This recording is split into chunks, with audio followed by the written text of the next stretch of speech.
Do you want to create a software business but have a hard time finding a good enough technical partner? Then it's likely that you don't have the requirements that developers look out for before partnering up. And I'm talking about 4 assets that instantly change the conversation. And these are things that my partners showed me when they asked me to partner and code their software as a service, and boy did it work. We just hit 6-figure run rate after 4 months after launch. The only kind of proof that matters, how to show demand without code, and how to package it into a niche story that developers can't ignore. Because the truth is, developers don't partner with a great idea. They partner with reduced risk. This is what founders think they're selling versus what developers are actually buying. The first concept is that ideas are basically worthless. And there's a good blog post from Derek Sivers. He basically says that ideas are just a multiplicator on the execution. So if the execution is high, then the idea can still be low and the output will be low. But if the execution is non-existent, let's say 0, the idea can be great, but it's still worthless because in the sum, it won't give anything. It will be 0. So what we basically need to do is we need to have a great idea, but then also a really good execution attached to it. And the same goes for risk reduction. Because with risk, the following is true. A developer usually can have a good salary just working for the man. So if you're approaching them to partner up with them, you're either paying them nothing or paying them very low. What they're basically hoping for is that in the end, their shares or their incentive, whatever you're offering them, is going to be worth much more in the future. In order for this to happen, of course, there is the expected value calculation. If you say this is the huge payout in the future, then usually there is a risk attached to that. If the risk is high, that means the probability of success will be low. If that's the case, then the developer will think, okay, well, it might be a great payout, but also huge risk. So in the end, I might have much lower an expected value. So your job is to reduce that risk and show them that the expected value is actually high. And of course, actually bigger than from a job. But there's one more thing to the idea part. The idea needs to be proven, because if the idea is not proven and you partner up, then what's going to happen is you're validating something, you're testing that idea in the market, and then there will be a pivot. The more you test earlier, the less you need to pivot. The problem with a pivot is that the developer will be distracted, getting taken out of the context, need to learn something new, and also, most importantly, they need to throw away the old code. And maybe they spend months developing the old code. If the non-tech part is not even seeing that effort, the non-tech part thinks, okay, let's just do a pivot, no problem. But for the developer, it was months of work. And especially if they didn't get paid for it, that's a huge problem. That's why validating first is very important to not just reduce the risk, but also make sure that there are not so many pivots in the future. Asset number 1, the evidence of conversations. What does it mean, evidence? If you're approaching the developer, you can just tell them, yeah, I talked with 10 people, 20 people, but what does it actually mean? Do you have call notes? Do you have a spreadsheet of people you called? Do you have notes of what they said? Do you record the conversations? All these things are important, and the developer likely wants to see those. If you take proper notes, you know exactly where the pain points are, and you also know when the customers tell you their real pain point. What's the thing that they actually want to spend money on? What's the thing that keeps them up at night, that wastes a lot of their time? If you have recorded conversations and a lot of notes with those conversations, that's what the developer ideally wants to see. And let me show you what doesn't count. People like the idea. People on LinkedIn loved the post. Competitors exist, so the demand is proven. We ran a poll and X% voted for yes. We have testimonials from free users, friends, close circles. A dev said it's easy to build. I'm a fan of standards. I'm German and I love to have a high bar of standards for anything, especially for work, but also it's true for validating a business idea. And so what I did in 2018, I actually tried an idea and I validated it. And that was a podcasting platform for matching interviews together. And what I did, I basically have here all the notes. So here you see my conversations with people, and there are, I think, 50 in there now, 75 people in my spreadsheet. And I have links to all the conversations in Google Docs. So I know exactly what we talked about, and I know what is their pain point. And then I ranked the pain point with a heat map. So here I knew exactly what was the biggest pain point people had. And I know founders who did even more than that. This was just something that I did when I had a couple of months' time to make sure that my startup idea worked. This is the bar that you need to reach before you even talk to a developer. And one last thing, this is actually industry knowledge. There is Paul Graham who has this famous post, do things that don't scale. And there are many, many examples in there. And all of these startups that he references did something that didn't scale, did something that was not software doing it. It was their own manual work. So you got to go out, get out of the house and validate your idea and talk to as many people as possible. Only that's real proof that this thing is going to work. Oh, by the way, you might think that you can validate an idea by first principles, and that might be true if you say something like Amazon.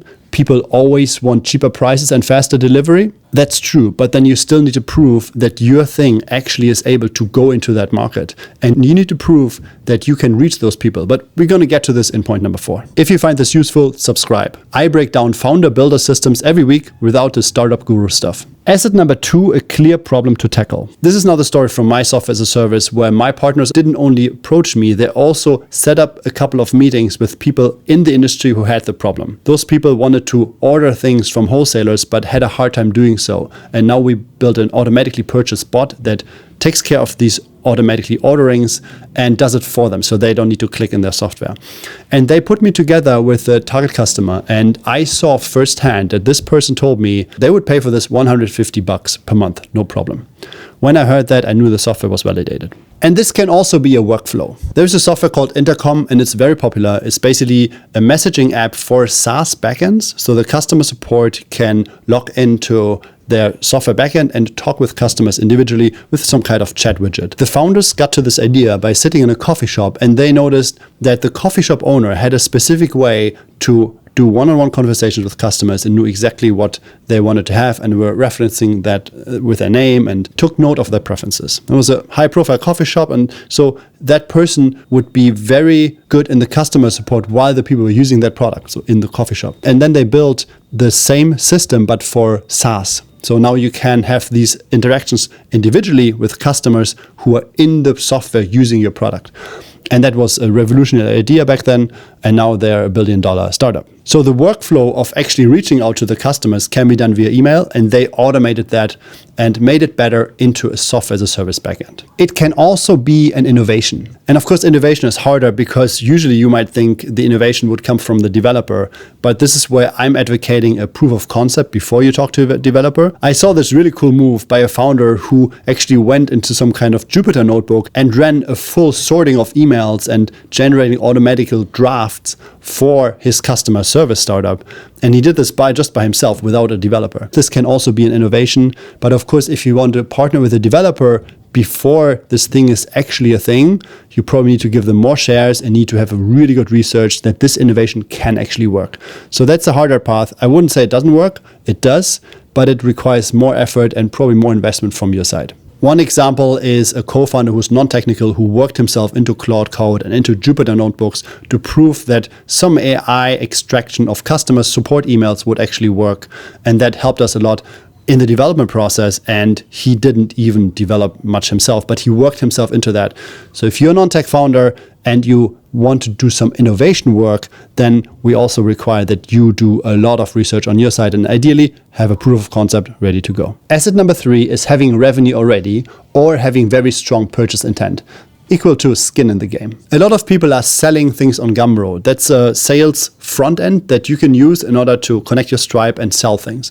And this is often used to pre-sell products. So if you're able to make revenue with just a Gumroad interface without having any kind of product in the back end, maybe just a waiting list or an info product that you create yourself, that's proof, and that's what developers like to see as well. Or you already have a product and then the software is just an extension of that. This is very good for influencers who already have a list they can sell to, something where they constantly in contact with their purchasers, and then to just create another version of what they're already selling. Back when I had my agency, we had a client doing that. So they had an existing software with an existing customer base, and we are just working on the version 2 of that. And that's totally valid. And of course, if you have people ready to buy, then it's a no-brainer to develop the software for it. If you have the list to be ready to go to sell a new version, you could just pay the developer. That's of course also possible. This video is just about partnering. What do you need in order to convince a developer to partner with them?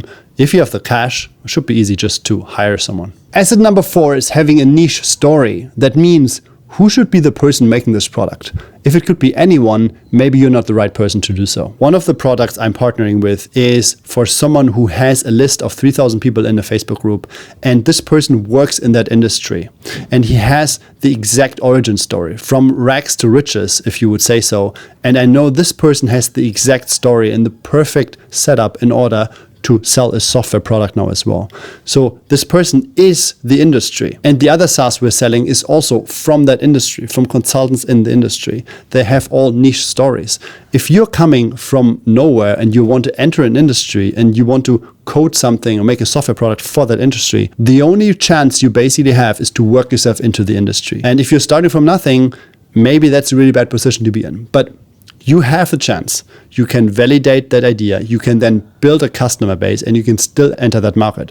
I'm just saying it will take more time in order for you to become a person in that market. But that's fine. There are enough ways to become an influencer in any kind of industry. You can write a book, you can make courses, you can make a podcast and interview people. You need to have the story. You need to show the developer that you're going to be in this market for a long time. If you don't have that, it's going to be very hard to sell your vision to the developer, but also to the customers, of course. Let's wrap this thing up with a checklist. You want to have 10 to 20 real customer conversations and notes included. You want to have a problem description or even a workflow map of what's the thing you're actually doing and how does it improve someone else's life. You need the proof of intent that people are going to pay, and ideally they have already deposited money. You need to have niche and unfair access to a certain market, and you need to have a good reason why you're in the market.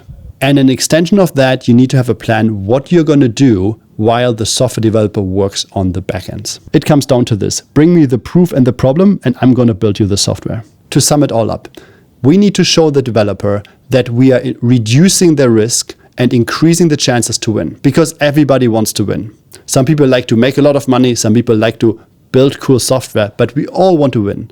And what you got to do as a non-tech founder is help the developers see the light that they're going to win with you.